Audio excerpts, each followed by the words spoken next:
So in the last video, I was talking about color.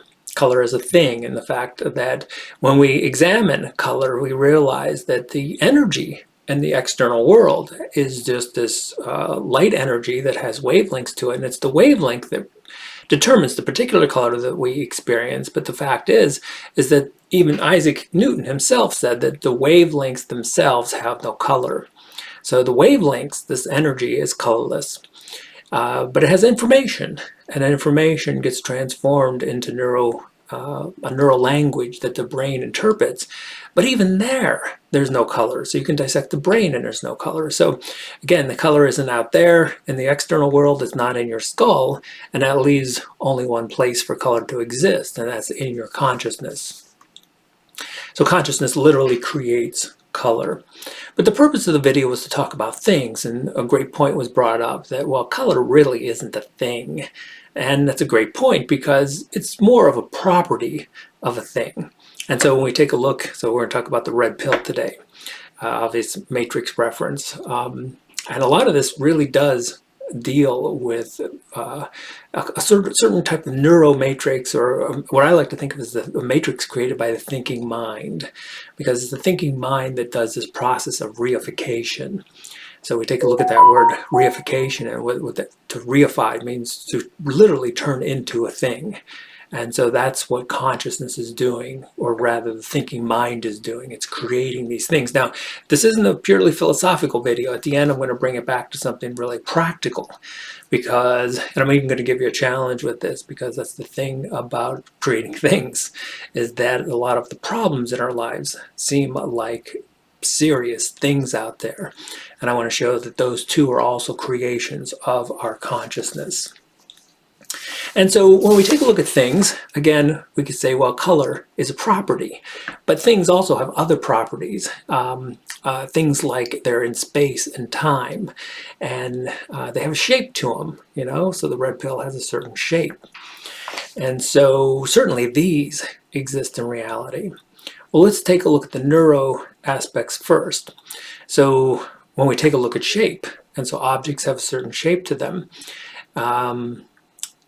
there's a stream of information. It starts in the visual cortex, then it goes down to the temporal lobe, and it's actually been termed the what system. And it is specialized for recognizing objects. In fact, when it's damaged, people can point to objects. They know where they're at, but they can't identify them. And the way Ramachandran, the famous neuroscientist, actually put it, he said, if you look around, so if you have damage to your what system, you could look around in the world and it would look like you're in a Martian art gallery. You know, none of these shapes would have any meaning. So when you look at this and you look at the shape that it has, that is entirely dependent on a neurolocation, a neural center in your temporal cortex called the what system.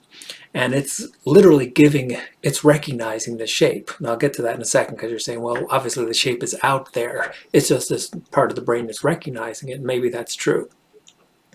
Well, what about its location? I mean, certainly you can point to things, but again, there's a neural location for this too. It's in the parietal lobe. And this is called the where system. And it, of course, determines where objects are.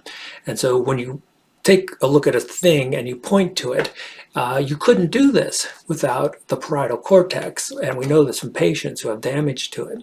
So these patients, even though they know they can label objects because their temporal lobe is intact, they no longer, where things are is completely lost. Now, the fascinating thing about these two neural centers, because when you, again, if you look at the red pill, you say, well, there's a thing out there in the world. How do I know? Well, you know, there's its properties and there's its location. But the fascinating thing about these two neural locations is that they never hook up. There's no hub, there's no place where they combine information and then put a thing together. And so when we talk about looking at this, and you take the properties and you put them together, there's no neural location where that all comes together. The thing-like quality is created by consciousness so all the different properties are spread throughout the brain, but consciousness is, now again, psychology has been careful with this. They used to call it attention.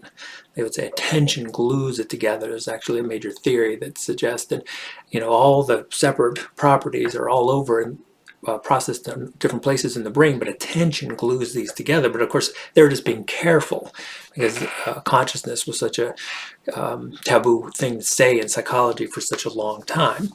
But again, let's go back to a really interesting argument, because you could say, well, okay, I get it. You're saying that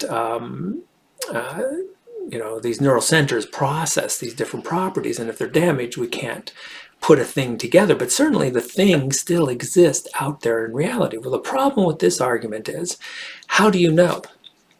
In other words, the way we're measuring things is by using these different neural systems. So how would you know that these things exist out there without the measurement systems that are used to observe them? In other words, you're just assuming these things are out there. You don't know if they really are, because there's no way to measure something without the thing to measure it. And so where are things? How do they exist? Well, hopefully we've gone down the rabbit hole a little bit, and the clue is that consciousness is putting these together in the thinking mind. The thinking mind is what constructs the objects in our world, constructs what we assume are things. Now again, sometimes these things seem they're a little easier to take apart, things like a country, things like the self. And so the self exists in exactly the same way as this red pill. It's just the bunch of different properties of the self exist and are represented throughout the brain, but it's consciousness that puts this together and assumes it's an actual thing. And it's not a thing. It's just like, the old Zen riddle of, if a tree falls in the forest, does it make a sound? Well, it's the same thing with things. Do they exist when we're not looking at them? And quantum mechanics seems to suggest pretty strongly that these things don't exist until an observer is actually putting them together in consciousness. I would say putting them together in the thinking mind, but putting them together in consciousness. So where I want to leave this is on a practical note. I want to give you a challenge. Come up with a problem in your life that doesn't exist in the same way that the things exist, which is to say, it's something that you're putting together in consciousness. Come up with any example of some problem that you're experiencing and show me how it isn't something that the thinking mind isn't putting together as a construct in thinking mind, in consciousness. Now, the reason that's such an important thing to recognize is because one of the ways that we fall for this error, this misplaced concreteness, or this reification, the way we turn things that are not things into things, is by believing in them. And there's another word for this called ontology. Ontology is how something exists. And if we continue to believe that our problems exist in the real world, we're making a mistake of ontology. In other words, we're making a mistake about how they exist. And if we continue to make this mistake, we're going to continue to have problems, because we're actually creating them. In the same way that we create this red pill, we're creating the problems in our lives. And they don't exist when we're not thinking of them. And so the reason that's so important is because once you get that feeling that you're creating the problems, then you can actually start to deal with them.